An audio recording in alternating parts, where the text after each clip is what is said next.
DMV for the Cowboys podcast. We inundated you with a Philly podcast last week. So let's go around the NFC East. We're going to hand out a couple grades, talk about how their season was. Let's start with the Commanders. How did you think their season went overall? My issue with the Commanders is that I feel like they're pretty talented on offense. They've got to figure out their quarterback situation. So let me just clarify that. I feel like that defense is really, really good. My issue with them is that they consistently underachieve. And I feel like they should be so much better than what we actually get. So if I had to grade the Commanders season, I feel like I'm giving them like a C. It was just kind of like, I don't know, meh. Like, you decide to go back to Carson Wentz at probably the worst time possible. Just kind of like a head scratcher there. So I know they got Eric Bieniemy over there now, but if you were going to wrap up the Commanders season and give them a grade, what would you give them? Well, they have a pretty good defense, so I'm going to give them props on that one. I definitely give them around a B plus, A minus range for their defensive talent. On the offensive side of the ball, wide receivers, hit or miss, right? Nothing impressive. Running game, not very strong. Offensive linemen, they have a couple players, but they're not consistent enough. And then obviously it comes down to quarterback. They haven't addressed that position in 20 years, right? They had they moved on. I will say that the best, they're a team that will very likely take a quarterback this year. Or they might make a run at one of the available quarterbacks in free agency. I don't know who would be the best fit for them. But yeah, Carson Wentz certainly isn't the answer. Heineke certainly is not either. I do sit here with Sam Howell, though. He didn't play great in the game, but I mean, he was one quarterback that we looked at last year. I do feel like he has a little bit of upside, but I'm not going to sit here and say that this guy is guaranteeingly going to run the table. So I'm going to give, the team overall C plus. They didn't have an awful year. They need a lot of talent. And again, they need a serious upgrade at quarterback. And if the Giants let Daniel Jones walk, I actually very likely see him ending up there. Oh my God. Like, would that just be the dagger, right? Is that just like the knife and the heart at that point, right? You're just going to a division rival. It would be very painful at that point to have to deal with, right? Because it's like one thing if they have to move on, we understand. We understand that there's a walkaway price. Yeah. But then if he goes to Commanders, we're just gonna be pissed. If he goes to the Commanders and like they have a fantastic season, I don't even know what I'm going to do with myself. I'm quitting everything. All podcasting, all that's it. I'm over it. I'm done with it. But yeah, they do need to sort out this quarterback situation. I've never really been sold on Wentz, right? Especially after his myriad of injuries that he was dealing with for years. To me, Carson Wentz always just kind of like malfunctions at the worst time possible. It's like he just forgets how to play football all of a sudden.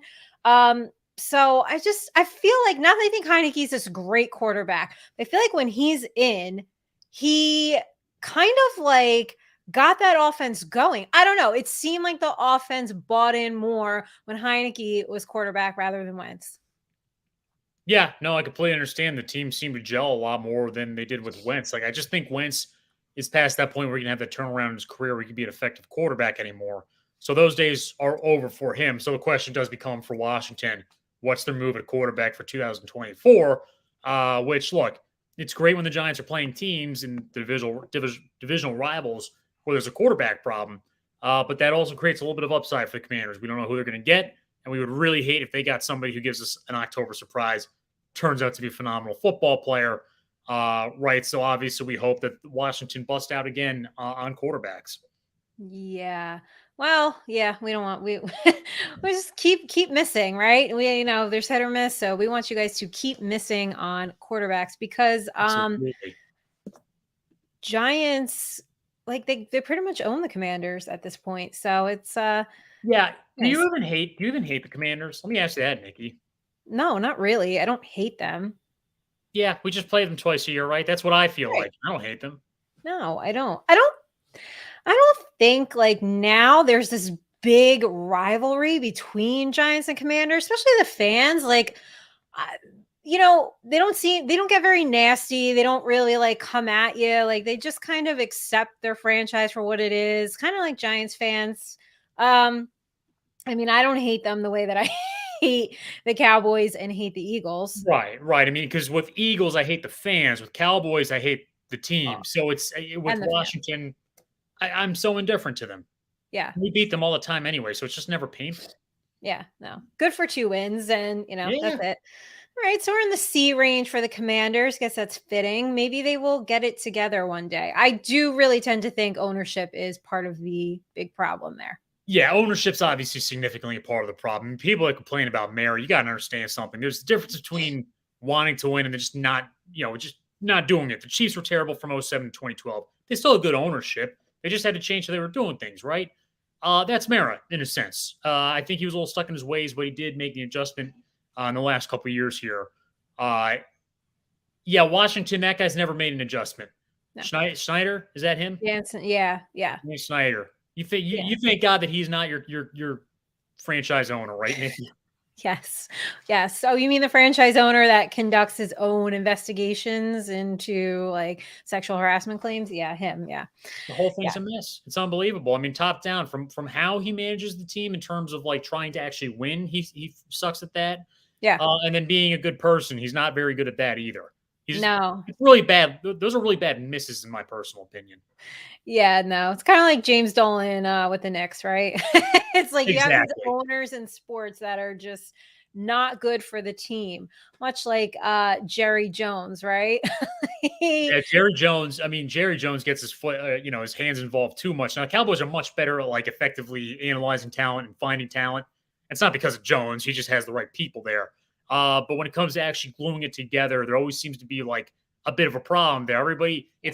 Again, the Cowboys have always, to me, tell me if you think differently. They are an all-star team. They are always loaded with talent, but they're like a Pro Bowl team where they're all talented, but they don't click when you need them to. They're not playing effective football when you need them to. They do when they play us. When they play us, they play effective football, but not in the playoffs. Yeah, no, lots of unfortunately, there's been a lot of teams who've had career days against the Giants, or they'll just have like a really bad skid of like a losing streak, and then they play the Giants and they're like, oh, they've come alive. They wake up and somebody's going off, or it's this massive day, massive fantasy day, and you're just like, wide receiver 2 just having the day of their life for their next contract. I know, and then they do nothing, right? Everybody picks them up off waiver wire. That's my favorite, right? That one guy that just decides to go off. Everybody picks him up off of waiver wires, and then he just does nothing for like 6 weeks. Oh, you mean Boston Scott? Yes. I mean, when he plays the Giants, you better snag him off the bench. I mean, he is the guy against the Giants. Yeah, I know. That's exactly who I was thinking of, because so we're just mind melding over here, because sometimes he won't do anything. I know, I've had him, but it's like, put him in your lineup when he's playing the Giants. Yep. 11 of 18 career touchdowns are against us. It hurts. Yeah. Oh God, it hurts. Should we speak about Hurts, or is our Cowboy Insider in the show yet? I believe our Cowboy Insider is here. All right. Well, let's talk about the Cowboys. Let's bring him in. All right. DMV fanatic. There he is. What's going on, everybody, man? Look, I heard all the slander when I was in the green room. All right. I heard all the slander. I'm ready. Okay. All right. You ready? Yeah. What's going on? What's going on, DMV, man? Welcome to the show. Yeah, definitely, man. You guys, you warmed it up really well, man. It's really tough to follow you guys, but I'm glad to be here. Appreciate you for inviting me. Oh, no. Yeah. Thanks for coming on. Well, before we hit you with the Cowboys, more slander, do you want to tell everybody your show, where they can find you, what your show's about? Yeah, so I'm DMV fanatic. I've been around for quite some time. A lot of you Giants fans probably know me if you've ever tuned into Cowboy Joe Boo. I'm normally over there on Sundays, and that's really where I got started. And really, I do a lot of draft content. So if you guys are and I don't do just Cowboys draft content. I do general draft content. So if you guys are, interested in what players, are going to be in the draft, hot players and stuff like that, I've been putting out shorts, videos, stuff like that. So if there's somebody that you like, I probably talked about them, or they're on the way. So Cool. Insider information here. All right. Yeah. But Real quick. Me and Nikki's well, she'll be a guest on it, but on the New York Rush podcast, we do a draft show. We'd love to have you on and talk about some of the players that you think are top tier. When we get to the end of the road here, if you're busy, no worries, but we'd love to have you back for that. Absolutely. Look, I live for draft talk. This is actually what started my channel anyway. Like, I did a video on running backs like a couple years ago, and it blew up. And then somebody was like, you should just do this all the time. So the draft talk and the draft content is really, what I live for. So I definitely will. You guys have my information, so we can set that up. Awesome. Right. Sounds good. All right, good. And tell Craig, I got one slot filled. I got what do we get? 18 more? I don't know. Just get a bunch of people. Yeah. No, but your draft content is really good. All right, but I have to ask you. I have to start with this. I know it's old, but it's still bothering me. I'm a grudge holder.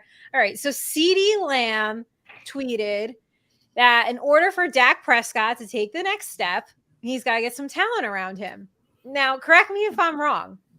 I mean, we've been told since like every summer in June, Cowboys are stacked, right? They got all this talent. They're stacked. They're winning the Super Bowl even. It starts in like June, July. But I do think the Cowboys actually have a pretty talented team. But do you agree with that? Like, does Dak need more talent to take the next step? And if so, what talent exactly does he need around him other than a coach that can manage a clock? Okay, so this upcoming year actually was probably the first year, I would say, in a while that we felt like the offense didn't have weapons on offense, because we took away Amari Cooper and we didn't really add anything with him. You have a older Ezekiel Elliott, and we hadn't used Tony Pollard. So I think a lot of Dak's I guess blunders this year had to do with Kellen Moore, honestly. And I don't think Kellen Moore knew how to really use the talent when he did have it. And this year showed in the 49ers game, really, when we lost Tony Pollard, that Kellen really just didn't have. He really just didn't have it. And I think he was an inexperienced offensive coordinator when he got the job. And, he didn't really have anything to fall back on. So if you look at, like, for example, San Francisco, they have staples of what they do. Mm-hmm. Dallas's offense did not have any identity. So I personally believe maybe the year prior we had some talent, and Dak threw for 37 touchdowns and 10 interceptions.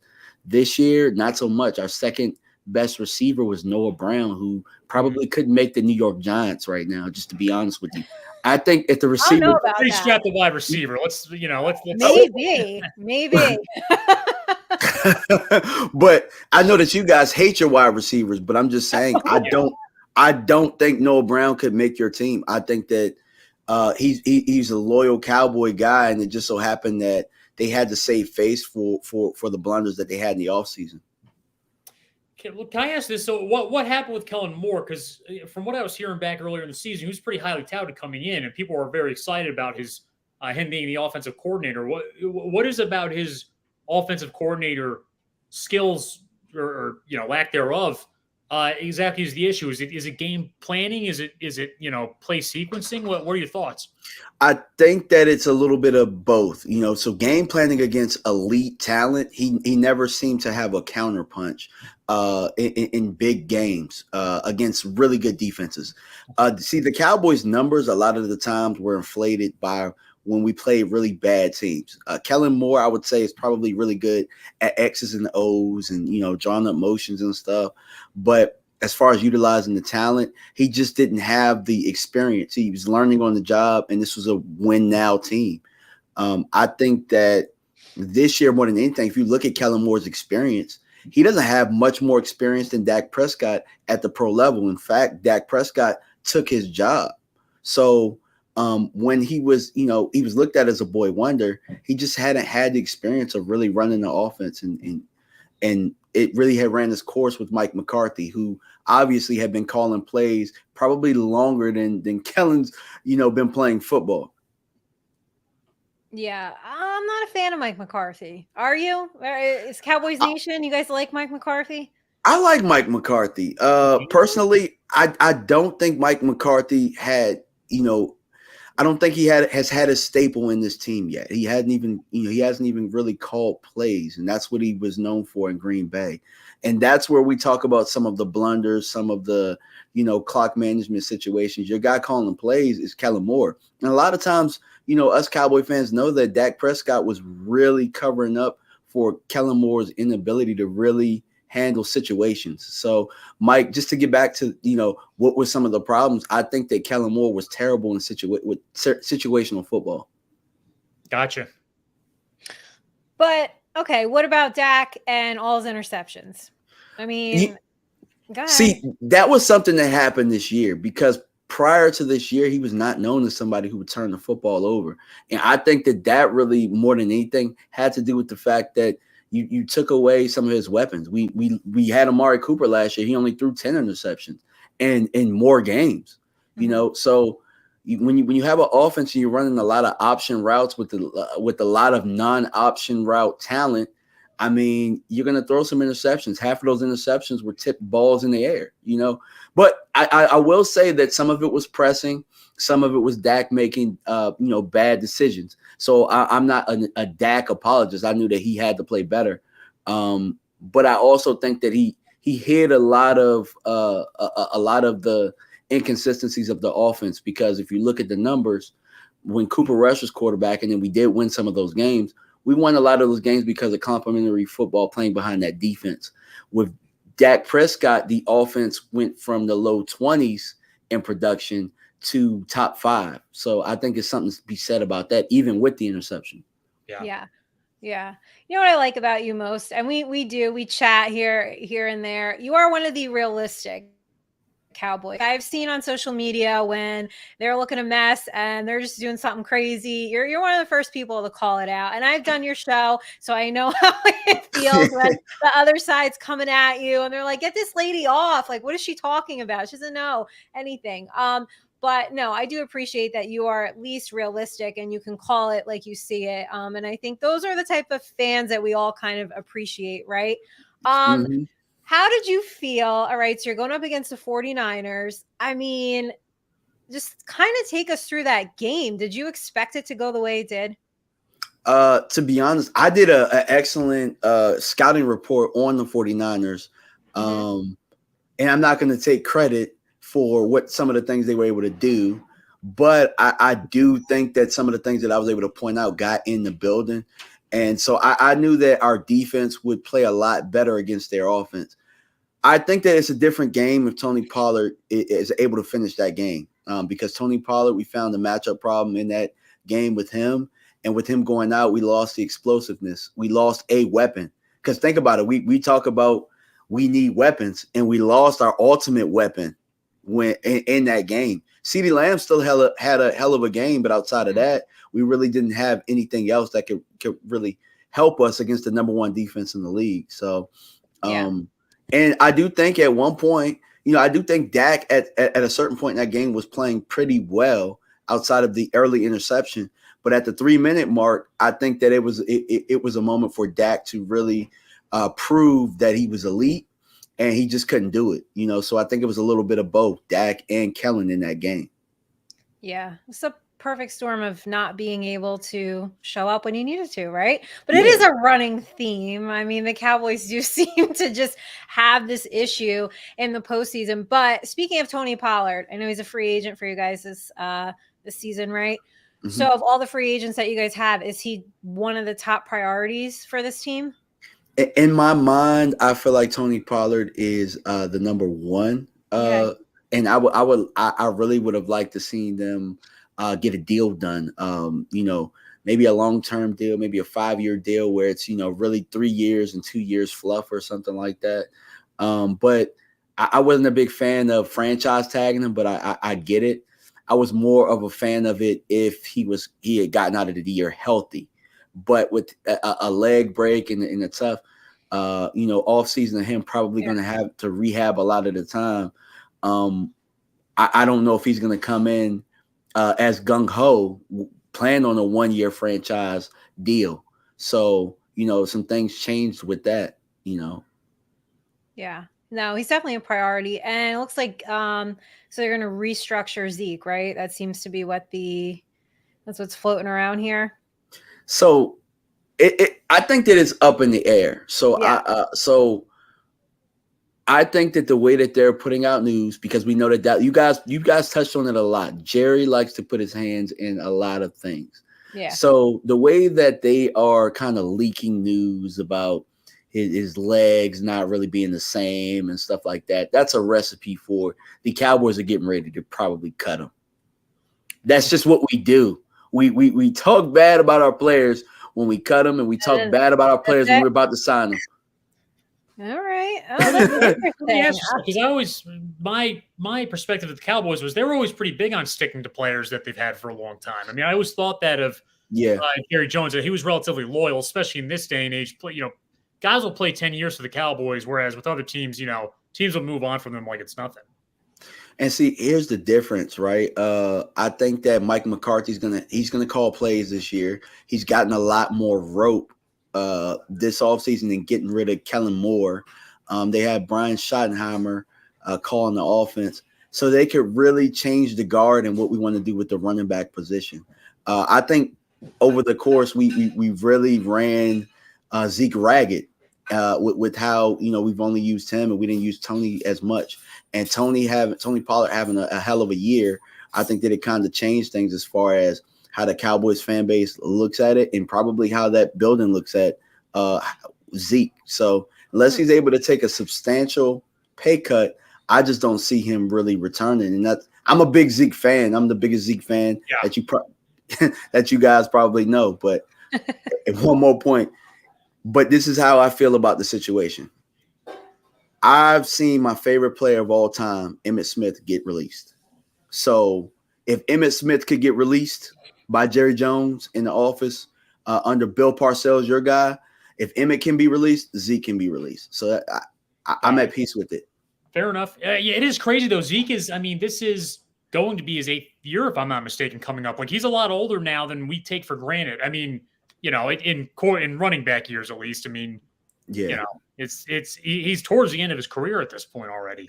Yeah, and I do think he has some juice left, so I'm not going to sit here and talk really bad about him. And I think that before the last 2 years, he had a lot of juice before he got hit in those knees. But I think that at this point, it might just be a resistance thing where you're getting older, you can't take hits the same. So maybe he'll find a place where, they give him a little bit less of a load, where he's able to kind of, keep his legs fresh throughout a year, be a goal line type of back, short yardage, back, and it'll probably be for a contending team. Like I've always said, if you add him to Kansas City needed a goal line back. They couldn't punch it in from the 5 and in. They always had to kind of throw it. So if you add him there at maybe $2-3 million a year, and he has a chance of playing with Pat Mahomes and having a shot at winning the ring, that sounds like a hell of a role for me. All right. Well, speaking of Kansas City and the Super Bowl, in your opinion, did the Eagles lose the Super Bowl because of the James Bradberry holding call? I'm sorry. Can you repeat that? You kind of cut out a little bit. Oh, sorry. Did the Eagles lose the Super Bowl because of the James Bradberry holding call? I'm not going to say that. It was a back and forth game. And maybe they get the ball back and maybe Jalen Hurts doesn't go down the field. It's really hard to say. I don't have a problem with the call because I think that it was the correct call. I do have a problem with the timing of it, though. I think they kind of bailed them out with the timing. I think that they probably should have called it right when it happened. And they allowed it to happen most of the game. So I don't think they lost because of it. I think it was a back and forth game and it could have gone either way. Yeah. And I think what lost in the game was that 26-yard run that Mahomes just somehow miraculously was able to do. So that's where I'm at with that. Well, I got to ask you this. This is my last question for you, man. What team do you hate the most as a Cowboys fan? Is it the Eagles, Giants, Washington? Who is it for you? That's a very tough one because, I thought I hated you guys the most. Okay. I thought I hated you guys the most because when you guys are winning, oh my God. But No, but Philadelphia fans were killing me this year. Yeah. I don't look at them as a rival, but I hate them probably the most. I'm gonna probably go with the Eagles. Yeah. I got a lot of tweets this year, a lot of them. Yeah, so you're preaching the choir here, man. We had a lot of those tweets too, a lot of those engagements. My God, we had so many. It was so bad. They're pretty vicious. Yeah. Oh yeah, but don't let the viciousness fool you. They're very, very sensitive. Very, very sensitive. They're like teddy bears for real. Like they're really, really teddy bears. Like if you give them their own medicine, so I'm going to give you guys a secret. If you shoot them their own medicine, like you know, some of the Eagles people that are giving you trouble, just screenshot some of the stuff they're saying now, or just take note of it. And when it happens for them, and you're able to point it out, watch how they react. Yeah. Watch how they react. They can't take their own medicine at all. I'm gonna do it. I'm gonna do exactly that. I think we're going to do that this season. All right, before we let you go, because I know you got a million things to do, we're wrapping up the NFC East. We just handed out a grade of a C to the Commanders. So if you had to grade each team in the NFC East, what would you give them? Is this a grade based on, I guess, what we were expecting? Because I would probably say a C+ for the Commanders. I'd probably say a C+. That's what we said. That's exactly what we put. Yeah. Yeah. Okay. What about the Giants? I give you guys a B+. I think that from where you guys were and where you guys got to with the coaching, which, you know, Mike Kafka, excellent hire. I wanted him in Dallas. So Brian Daboll, excellent coach team with your talent, which I think you guys could improve on that. I think you guys got a B+. All right. For sure. And our friends over there in Philadelphia, what are you giving them? I'll give them an A. I think that they, they improved. Howie did some things over there. Like we're talking about the best division in football, right? Yeah. And the Commanders, obviously they got the lowest grade, but I mean, they still were in contention most of the year for the playoffs, and the NFC East was very strong. So I think everybody's going to get pretty solid grades here. All right. What about your beloved Cowboys? What are you giving them? Don't say an A. I honestly look. I think an A- or B+. I think we're about that because I was going to say if you're giving us a B+ and the Eagles an A, then I mean there's almost no choice but to give the Cowboys an A-. And the reason I say that is, if you look, I had us at about 11 wins and we got 12. Plus, we got a playoff win against Tom Brady and not, we finished Tom Brady and it was a game wasn't even close.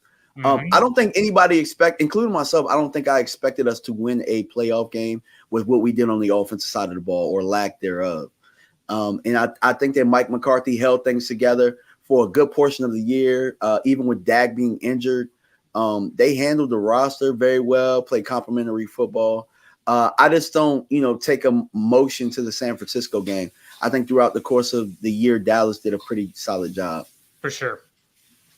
The division as the whole did really, really well, right? Absolutely, yeah. We made it to the postseason. I don't think anybody had that on their NFL bingo card, right? I mean, I said the Giants were going to win 9 games and Brian Daboll would be coach of the year. And oh my God, people were like, you are the craziest bitch we've ever seen. Like, what is this girl talking about?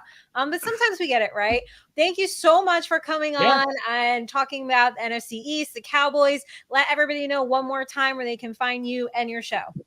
DMV Fanatic. You guys can find me on YouTube. DMV Fanatic 1 on Twitter. And yeah, I appreciate you guys for letting me off the hook with that Odell Beckham tweet that I tweeted earlier today. All right. Well, do you want Odell Beckham? I do want Odell Beckham. I'll take him for the right price, though. For the right price. For the right price is the sticking point for any team that's going to get him because he is injury prone, much as we love him. Absolutely. All right. Well, have a good night. Thank you so much. We'll get you back on for the draft. All right. We'll got keep you. touch about that. Absolutely. Appreciate it. All right. See, not all Cowboys fans are bad. Oh, no. They're cool. See, cool. we can all get along. Exactly, because we all hate the Eagles.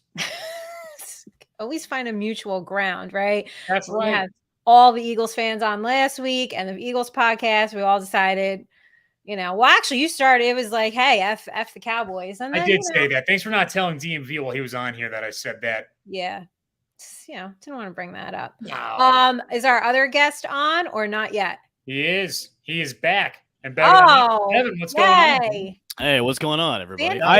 I must say that was the most undelusional Cowboys fan I've ever come in contact with.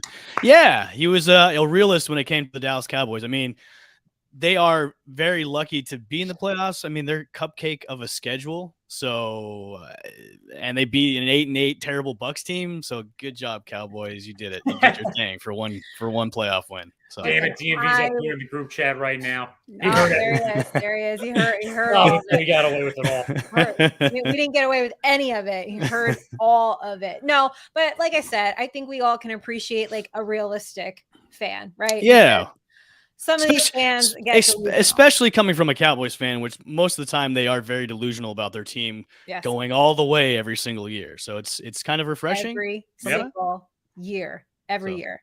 All right. So you're tweeting about the XFL. Do you watch it? Because Spartan and I don't. So you're going to have to just take this segment, I guess. I don't know here. Well, don't give it to me totally because I watched maybe a little bit of the XFL opening weekend this past weekend, and I will say this, though. The play of the game is a little bit better than XFL 2.0, which we saw right before COVID hit. So I think it's a work in progress like the 2.0 was. I like the rule changes that they have in this. I think the NFL should adopt a couple of those too as well. So I think what the XFL is really doing is kind of being that counterpart to the NFL is they've got a bunch of guys that are still hungry and they are still able to play. It's almost like the minor leagues for the NFL. But listen, I'm probably not going to watch it all the time. If it's on, I probably will because it is football and it is the XFL. So yeah, going forward, I think just the level of play is I would say for this league to survive has to get better each and every week for people to still tune in and to still, to watch, because if you're starting to see games like the USFL or the AAF, which everybody remember the AAF when they were around before COVID hit. Oh yeah. That was a weird one. That was a one-hit wonder and then pretty much just sank. Yeah, so if it's level of play like that, nobody's going to tune in. So I wish the XFL best of luck. I will say this. I think we're all tired of The Rock. I think The Rock needs to maybe not be on camera anymore because I'm tired of seeing his face. You want to do it? Box office revenue says otherwise, man. I know. But yeah, I think going forward, I think they've got a chance to really harness something special and just, make the level of play look good the rest of the way. That's it. Look, I think you bring up a good point. If I'm sitting at a bar side, TV's on, they're playing the XFL, I'm going to watch it, and I'm going to look for players too, because look, it is very common where, historically, the USFL, the XFL, guys that were under the radar do go to the NFL and actually become pretty successful football players. Yeah, and there's a few guys. I mean, it was an emotional weekend for a lot of the guys that are playing in the XFL now. I know I showed a couple clips of guys just breaking down and crying just because they're having that second chance or that second opportunity to play professional football. I know AJ McCarron got really choked up in his interview off the field, and his kids came up to him, were hugging him. He was just getting choked up because this is pretty much it for a lot of these guys. This is the last chance to really get back into the show, which is the NFL. So, like you said before, Mike, like, hey, we've seen a lot of guys from the XFL and the AFL, the USFL. There's so many leagues now that they have been, put up into the NFL. We've seen a lot of that this year where a lot of the guys that, hey, I remember that guy from the XFL. He's now in the NFL. That's great. That's what we all want to see is these guys having that second chance if they, kind of washed out to begin with, but having that second chance to come back in the league. So, yeah, I think it's a great idea. Hopefully no pandemics hit again or the league loses money because, this is now XFL version 3.0. So it's like, how many can we go through before it's like, okay, we don't need any more of this anymore. So, yeah. All right. Well, maybe I'll watch it. You should. I think you should check it out, Nikki. I think you'll be surprised with the level of play because it is a lot. I think every version of the XFL has gotten better with the level of play. I think it's enjoyable. Hopefully they bring back some of the shenanigans we saw pre-COVID where I don't know if you guys remember. I forget which team it was, but they had like a beer funnel that was like huge. It stretched. It was stretching the entire section, moving back. I see. That's what I think a lot of people loved about the XFL 2.0 is it really brought the fans in with the game too as well. It was like an interactive league where the fans could be a part of the game. So yeah, hopefully we see more of that. Haven't seen it yet though. Nikki, would you go if the price if $25 ticket? Would you buy it? Would you go to an XFL game? Yeah, I'm going. Yeah. If you guys are coming with, no, I'm going. Yeah, so the closest team for me is Orlando. That's 2 hours away. If I'm in Orlando and they're in town, I will probably get a ticket to go watch them play. Sounds good. I mean, tickets to Disney are so expensive. One ticket to Disney should get you season tickets to the Orlando. Mike. You are correct, sir. Yes, you are correct. Yeah. No, you get the Florida discounts, don't you? Yeah, we do, but still, like, tickets are still crazy expensive. Oh, yeah. Hometown discounts. You know who's not giving a hometown discount? Probably Daniel Jones, right?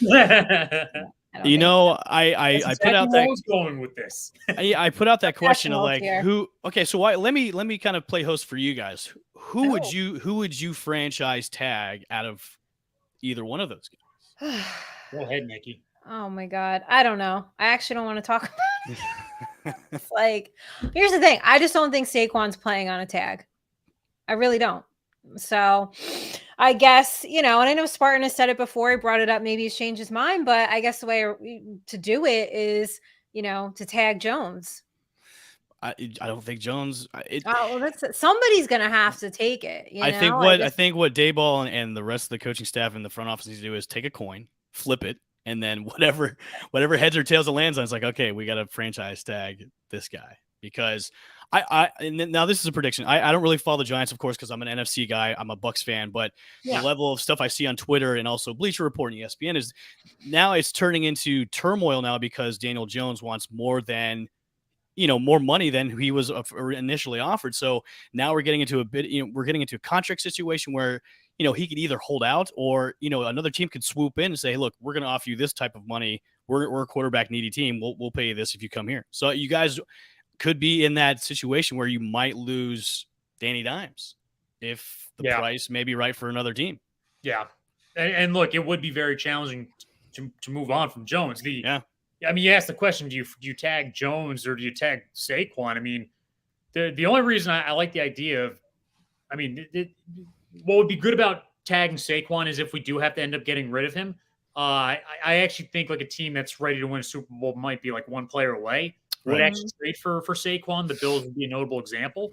But, I mean, they're going to have to use that tag for Jones if they can't come to a price number on the contract. So they're going to reserve it for that for the time being. And you're right. I don't know if Saquon doesn't get traded, if he's going to play on the tag. I don't think he does. I mean, looking at the two, I mean, I think now with the way the league is now, running backs are almost a dime a dozen. Yeah. So, because you can, I mean, he's not to knock his talent because he is a talented running back. He's I think one of the best in the leagues, and for him, and brings lots of value to this offense. Yeah, we won a lot of games because of him. And without him, the identity of your guys' offense was what is our identity? And for him to come back and be that comeback player of the year, which he did this year, it increased his value. But I think, how old is he now? He's like in his mid-20s, almost late 20s. He is a year younger than I am. We came very close to playing each other in football in the Pennsylvania playoffs my senior year. So, oh wow, yeah, it was a game or two away. They lost actually. He must have been the only talented player. He was an right, so Saquon's 26. So in running back 26 this year. That's exactly it. So in running back years, that's you're almost middle aged. You're almost to that tipping point where if you hit 30, you're an old man. So what about that with Zeke? Zeke's coming on his 8th season. He should only be doing 2 more realistically. Right. So I mean, realistically, if I'm the Giants, I would want to get a deal done with Daniel Jones because do you really want to start over with a different quarterback? No. I wouldn't either because that could set you back 5, maybe 10 years. With Daniel Jones really had his first great year underneath a new coach, which is Brian Daboll, and look what he did with Josh Allen. Right. So I think what the Giants' smart move is be like, look, we'll get it done with Danny, but then maybe if we franchise tag Saquon, maybe we can get a deal done. But then it's up in the air, though. But I think if there's one player that you could maybe risk losing, it's probably going to be Saquon because of the injury history and because you could replace a running back with another running back you can get in the draft or maybe free agency. It would be tough to move on from Saquon just because of the identity with the Giants. Like personally, emotionally, it would be very difficult. But you're right. I mean, running backs are easier to replace. It's just not easy to replace somebody like him. Right. Let me ask you this. So you're a Buccaneers fan, right? Sure, yeah. Okay, let's say Daniel Jones hit the open market, right? Just I'm not saying the Giants shouldn't sign him. Let's say he hits the open market. Buccaneers need a quarterback, right? Yes. Yes, they do. Yeah. We need a lot of things on our team right now. If the Buccaneers sign Daniel Jones hypothetically for $45 million, would that be worth it to you? Well, is this like a hypothetical situation where we have cap Totally. space? Because we have we have zero in the cap right now. We're negative $54 million. So yeah, okay, yes. Let's go hypothetically. You got all the cap. Yes, you got a cap. I wouldn't be opposed to it. Let's hypothetically, if we had the money to spend on a free agent like him, I would welcome it because we have a talented roster of guys that, we have Mike Evans, we've got Chris Godwin, we've got Cade Otton, who's a tight end in the making right now, and then we've got Rachaad White, who's I think he's very underrated right now because of what the level of play we didn't get to see of him. But when you saw that in Seattle, you saw an explosive running back, and now we have a new offensive coordinator, which, if you can make Geno Smith into a star, who's now going to command $50 million for a contract in Seattle. Where's all the controversy for that, right? I don't think there should be any controversy, Nikki, because I think with the level of play he did with Seattle, where a lot of people doubted that team being a really bad team because of the loss of Russ, they really shocked the world because of the way they just, hey, we don't need Russ. We've got all the toys we need. We've got Geno, who honestly, I don't think he was really given a chance with the past teams he was with. And with him being Seattle with Pete Carroll and his offensive coordinator, which the Bucs have now, it's a totally different player. So, I think with Daniel Jones, if we had the opportunity to bring him down, I would welcome that because everybody on our offensive line is coming back healthy. We've got offensive weapons to utilize for him. It's just being able to, for him to cut down on the mistakes. And we don't want him to be a Jameis Winston 2.0, which we already went through that for about 5 years. We don't want that to happen again. And we know, you guys know, Daniel Jones is a turnover machine. So I think that's not true. Daniel Jones isn't a turnover machine. He had very few last year. That's not. If there's any problems with him, that's not one of them. Okay, but to answer your question, Mike, I would welcome it because I think he would be a good addition to that team because of the weapons around him. To surround him would make him a good quarterback. But obviously we don't have that much cap space, so we can't afford anybody right now. So that's why we're riding with Kyle Trask. So go figure. Somebody wants to join the show. Yes. So funny.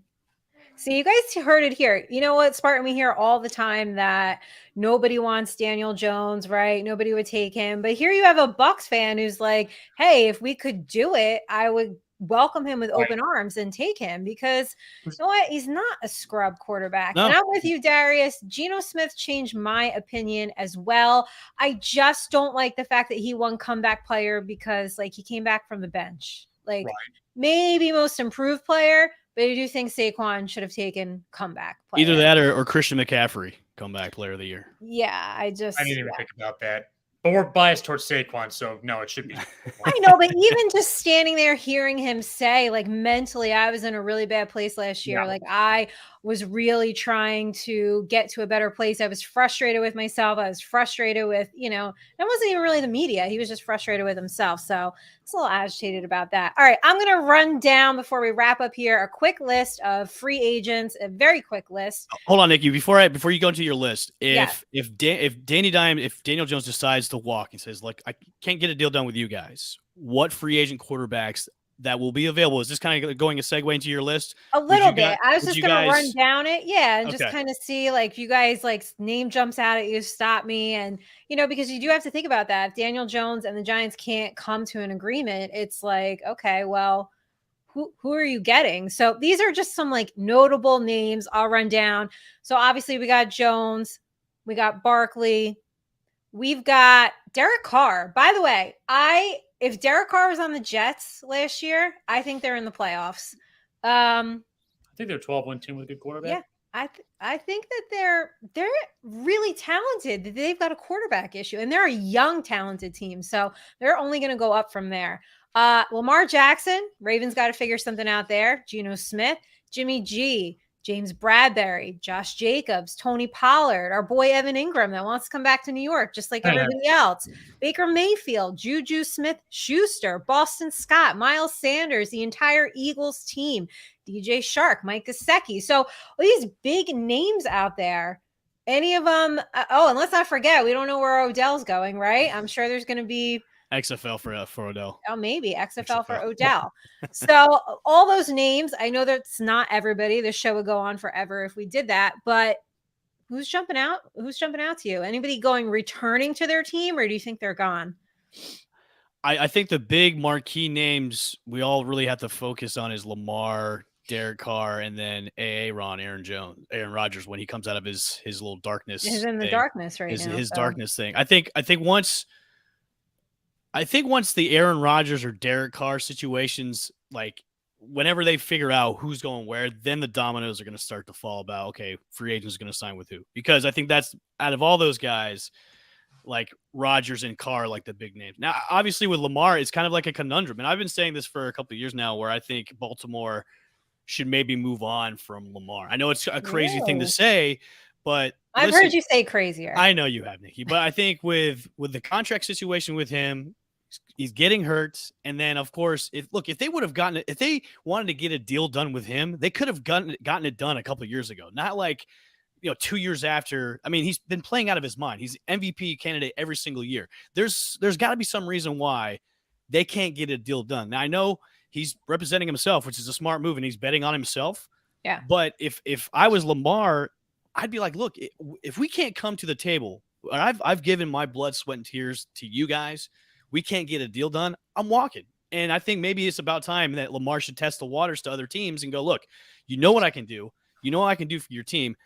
Give me my money. Because I think it's about time maybe they should part ways, the Ravens and him, because it's just they're not coming on the same page when it comes to contract situations. Yep. What do you think, Spartan? Is he done in Baltimore? So, look, Baltimore is very particular about who's on their team. And how much they pay them too, because they don't normally go out and spend money. No, they will not ever get screwed by a big free agent signing that's a candidate to flop. They're very good at homegrown talent, drafting their players. Mm-hmm. That's what they would do. I honestly expect them to actually have the guts to say, look, we can't commit to this money due to the risk. Now, I personally think Lamar Jackson would still be a phenomenal quarterback. I mean, if he walks, good Lord. I mean, any team that's ready to take in a quarterback, or there's like one quarterback away, I think it'd be phenomenal on the Bucs, to be honest with you, if you guys had any money. Hey, if we had any money, I would try. I tweeted that out, I think last year, the year before last, like, hey, we welcome Lamar, but we have like no money at all. I think the next best contract's like, hey, we'll pay you IOUs for 3 years, but we'll pay you $100 million. Like Lamar, we won't pay you this year. But on the back end for ticket sales, we'll get you the next year for the money that you want. Yes. I think of the best fit for him, and I see Darius in the comments. I agree. The Falcons would be great fit for Lamar because they're a young team that got young, great talent around them, and they're still building up too. And look, they weren't that bad in the NFC South last year. No. So, and like Mike, you said, they're like a quarterback away. And listen, you have him in there for maybe a couple of years. Ritter sits behind him and learns a little bit. And once that ship is sailed where Lamar goes, look, I'm done, then Ritter comes in and starts, just like the passing of the torch. So yep. I think the best part about the NFL is the NFL offseason, because that's when the craziness happens because of free agency and then the draft, and then trades happen during the draft and afterwards. So I get more hyped up about the offseason of the NFL than the actual NFL season happens. It's weird. I know.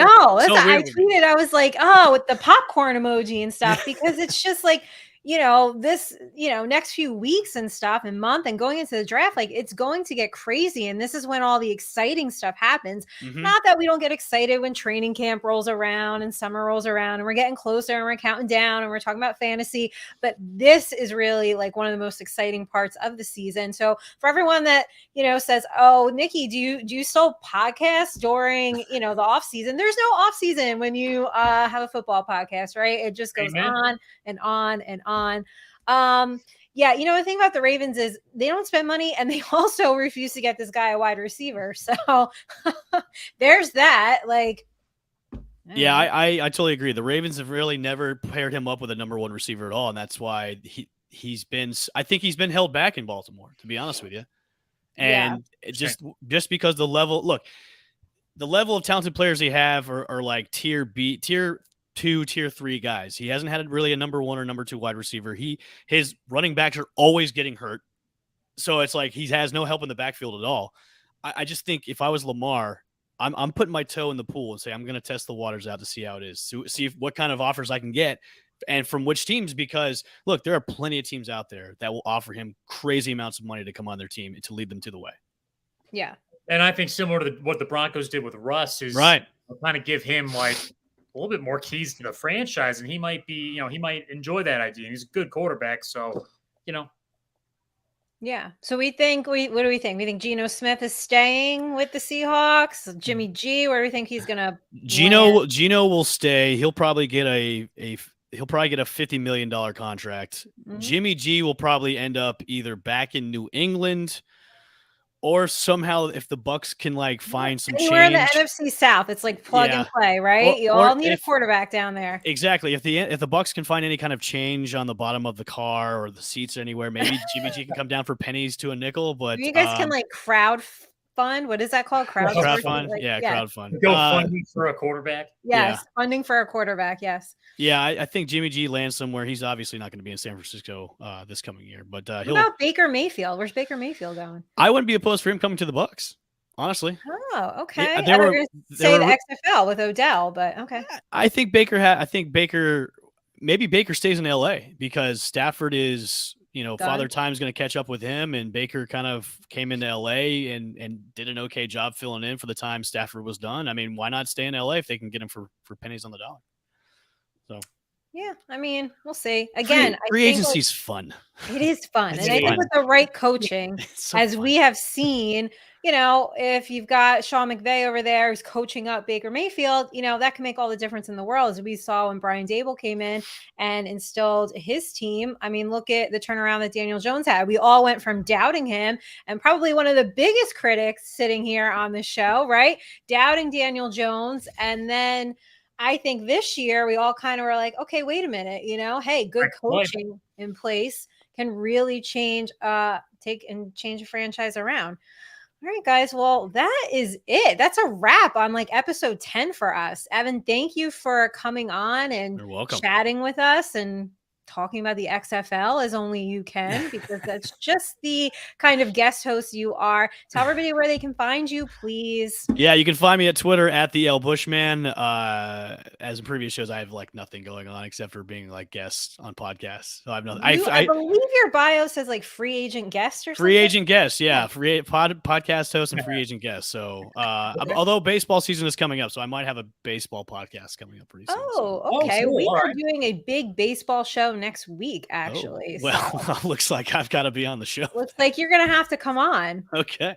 All right. Well, we'll have to have you back on for the baseball show. March 1st, we will start promoting that out. It's going to be a big extravaganza, so make sure you guys tune in. I know we don't usually go baseball, but this is Rush Hour. We talk about everything. I'm going to a women in golf's event tomorrow, so that means I'm going to come back and talk about, women in golf. So nice. That's awesome.